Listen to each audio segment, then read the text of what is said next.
Welcome to Trending Unpacked, where we make sense of what the world is searching for. And right now, what the world is searching for is, well, it's pretty clear, isn't it? Unavoidable. The alerts, the news flashes, the videos flooding every feed, it's all pointing to one event. Exactly. A major earthquake in Japan, and it just, instantly took over every news cycle, every social media platform on the planet. And if you were online when it happened, it was this chaotic rush of information. You had the official alerts pinging on people's phones coming from the Japan Meteorological Agency. Right, the JMA. And then almost simultaneously, the global news agencies pick it up. But then you get the other side of it. The raw footage. Shaky phone videos from people on the ground uploaded in minutes, buildings swaying, people evacuating. It's unsettling. It is, and that's the signature of a modern disaster, isn't it? It's this collision of the highly official, regulated alerts and the completely unfiltered, citizen-captured reality. And that creates this immediate global anxiety. You see that footage, you hear about tsunami warnings, and you rush to find out what's really going on. People are searching for facts, but they're also searching for reassurance. And that chatter about tsunamis, even if the warnings are later minimized or lifted, that drives so much of the initial fear. And there's one thing that always fuels that initial confusion, that sense of urgency. Like magnitude. The conflicting magnitude reports. One agency says 6.8, another says 7.1. And for the person at home, that gap feels huge. It creates this vacuum of information they're desperate to fill. Precisely, and that's why this is trending globally. It's not just the disaster itself, it's the response, the system, and all the anxiety filtering through social media. So that's our mission today. We need to move past that initial wave of fear and digital noise. Right. Let's unpack the facts. Let's try to understand Japan's incredible systemic response and analyze why the whole world reacts so emotionally when an earthquake happens there. We're looking for the why behind the trend. I think a good place to start is with that very basic technical question. What actually happened? And why did those first reports feel so confusing? Okay, so we can establish the basics. The event was centered in a known high-risk region, offshore. The magnitude, once it all settled, was firmly in the significant range. Let's say high sixes, low sevens, depending on the final analysis. But let's stay on that magnitude confusion for a moment, because that really is a core part of the story. Why is it so normal for different agencies to report different numbers right after a big quake? It's a great question, and it gets into the weeds of seismology a bit, but it's essential. For a long time, as you probably know, we all talked about the Richter scale. Right, that's the one everyone knows from the movies. Exactly. And it was brilliant for its time. It basically measured the amplitude, the size of the seismic waves on a seismograph. But it had a fundamental problem. Which was? It saturates. For really, really big quakes, it kind of hits a ceiling. So a magnitude 7.5 and an 8.5 might look very similar on the Richter scale, even though the energy difference between them is, it's immense, 30 times more powerful. So it just wasn't nuanced enough for the biggest events. What do we use now? The global standard now, especially for major quakes, is the moment magnitude scale, the MMS. And it's a much more accurate picture. It doesn't just measure the shaking, it calculates the total energy released at the source of the earthquake. It looks at the rigidity of the rock, the area of the fault that slipped, how far it slipped. It's a measure of the actual physical work the earthquake did. That sounds much more thorough. But if the scale is better, why do we still get different numbers in real time? Because calculating that, the MMS, it takes time. You need data from seismic waves from a whole network of sensors to figure out the total fault slip.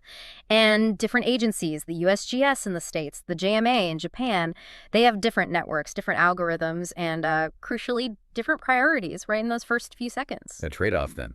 It's a trade-off, absolutely. An agency like the JMA, their first priority is speed. They detect the initial P waves, those are the faster, less destructive waves, and they use that to get a number out instantly. To trigger the warnings. To trigger the warnings, exactly. Yeah. That first number is designed to save lives, not to be the final, perfect scientific measurement.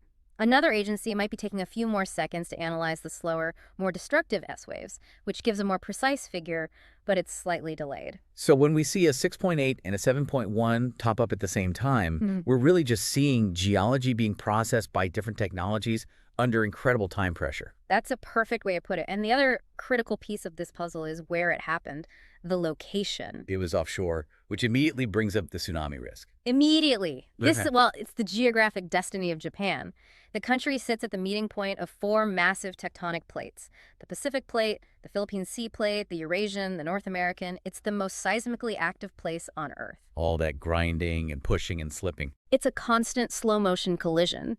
And when a quake happens offshore, in what's called a subduction zone, that is the classic recipe for a tsunami.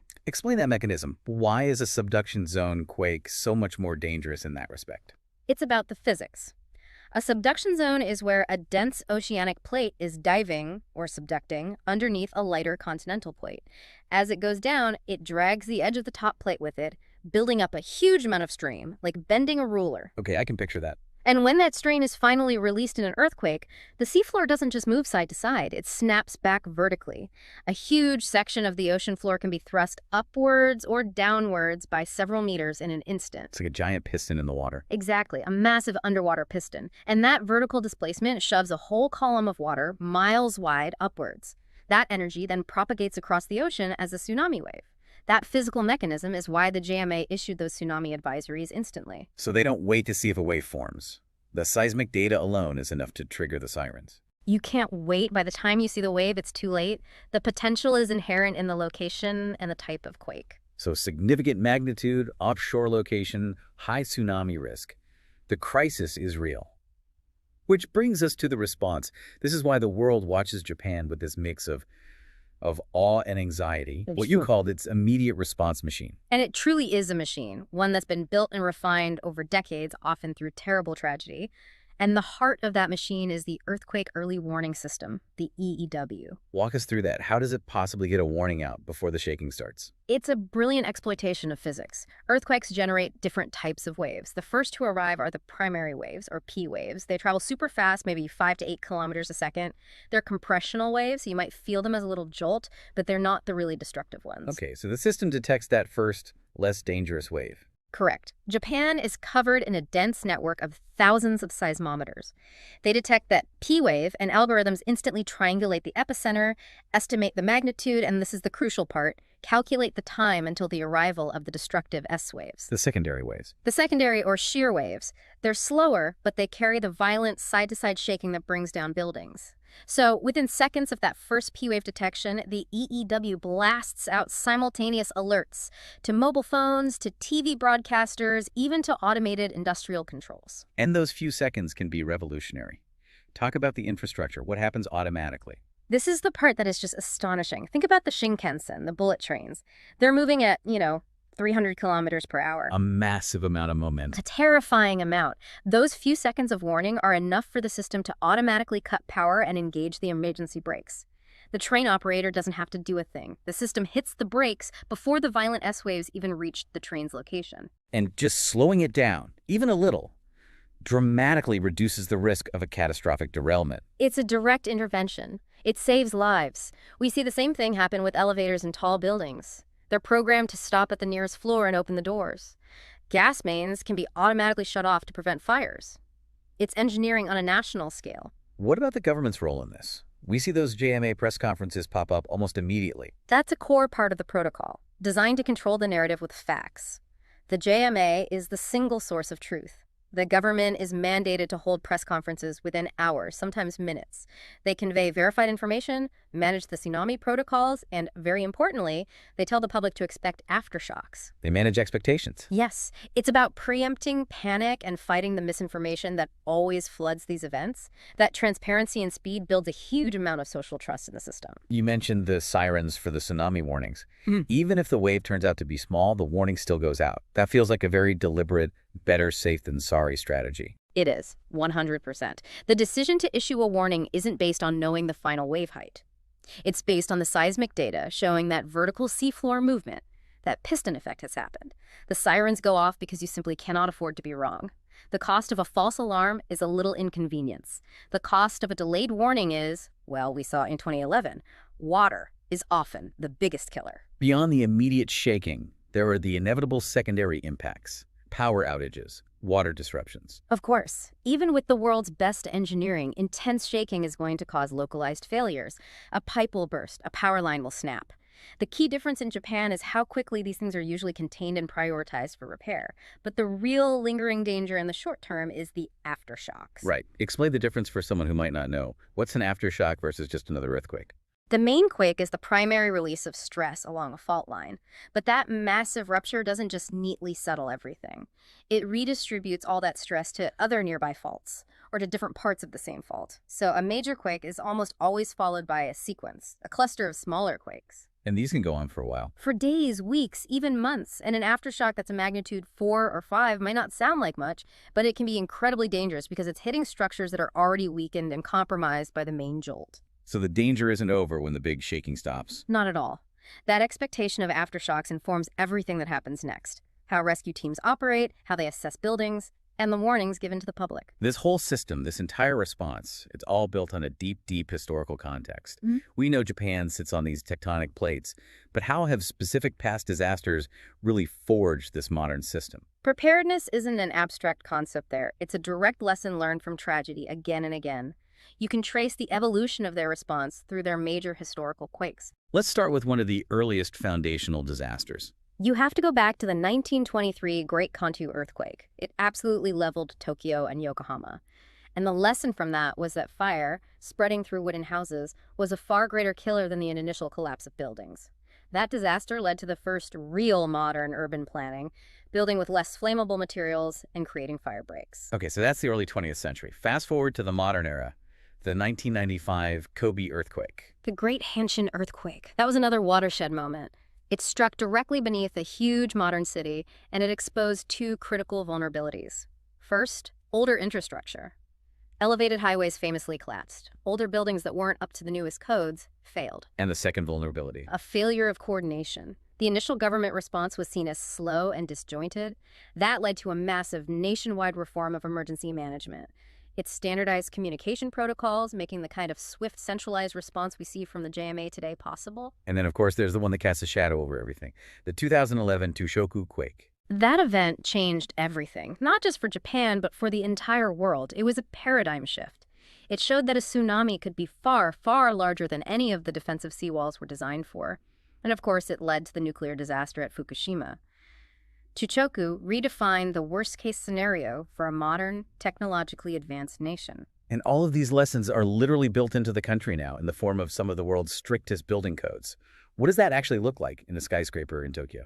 It's incredible. They don't just build strong buildings anymore. They build flexible ones. The goal isn't to rigidly resist the force. It's to absorb it and dissipate it. How do they do that? There are a few key technologies. For many modern high-rises, you have what's called base isolation.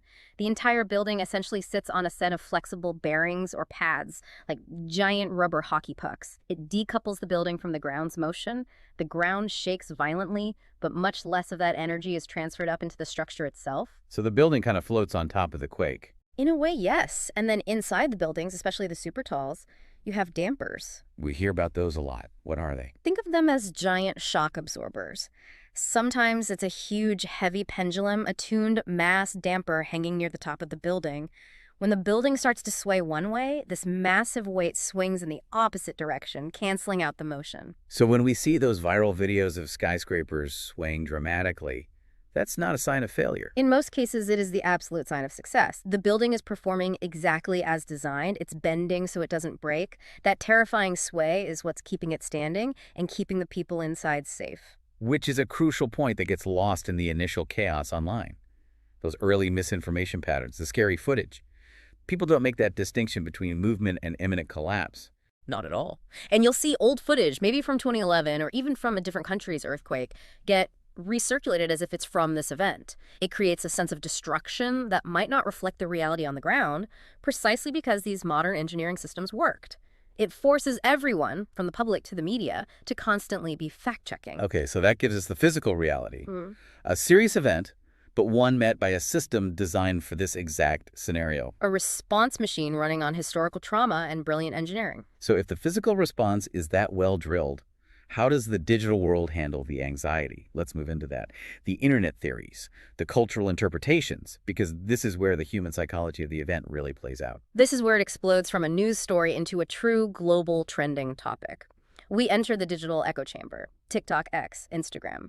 They become the stage for speculation, for comparison, for collective emotional processing, and the speed of information and misinformation is just breathtaking. And the first thing that always seems to surface is that anxiety about what comes next.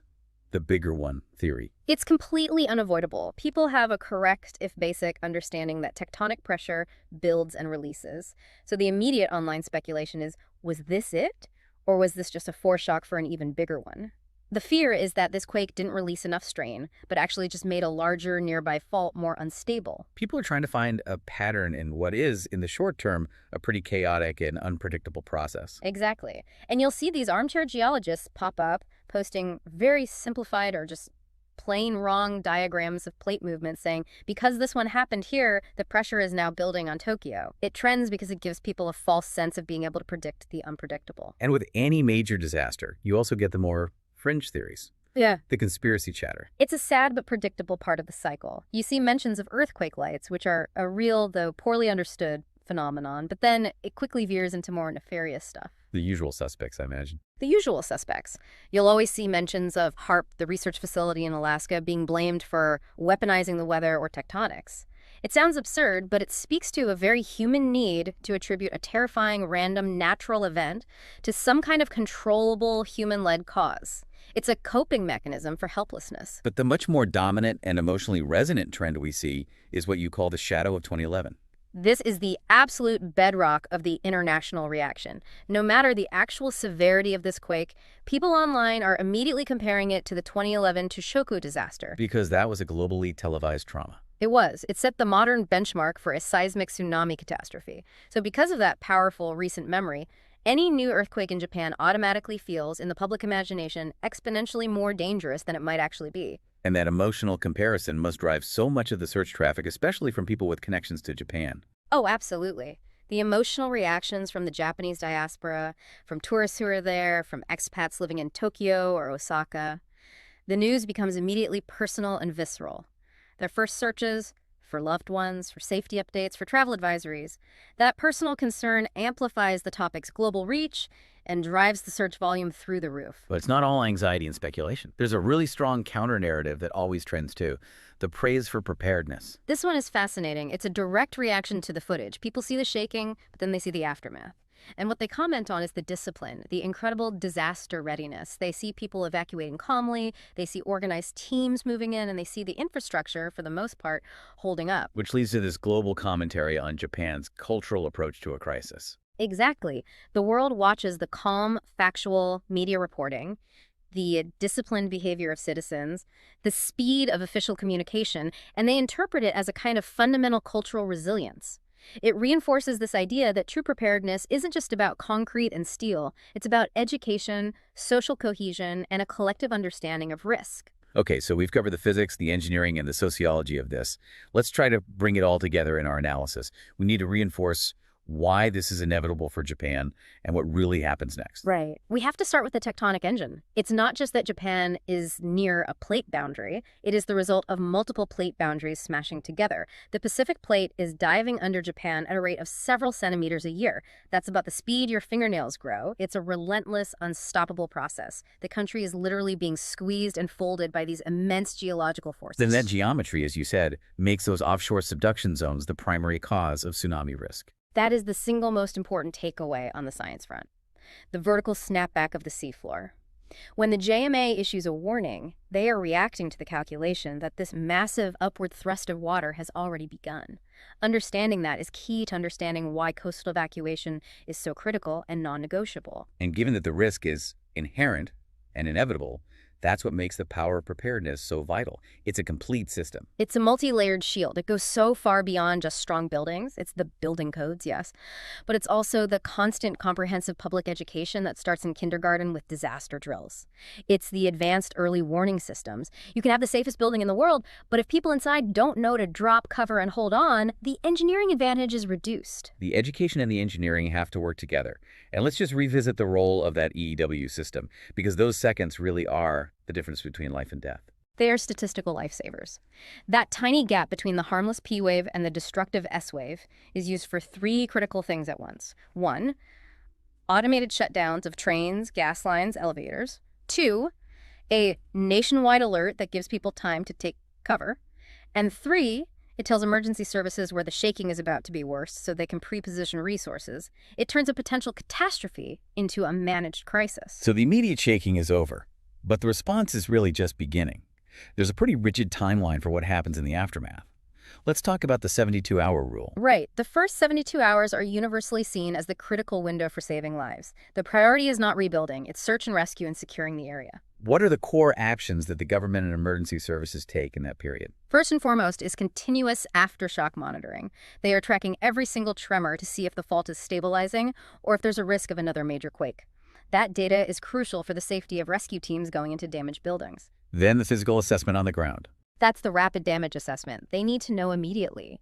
Are bridges and tunnels safe for emergency vehicles? Are hospitals still functional? It starts with aerial surveys and moves to on-the-ground structural checks. Any building with visible damage gets red flagged. And finally, restoring the absolute basics for survival. Restoring critical infrastructure. Power and water are paramount. Even if it's just temporary generators or emergency water tankers, stabilizing those services is essential to support the entire relief effort and prevent disease. The whole process is incredibly disciplined. This brings us to a final, really interesting point, the global memory.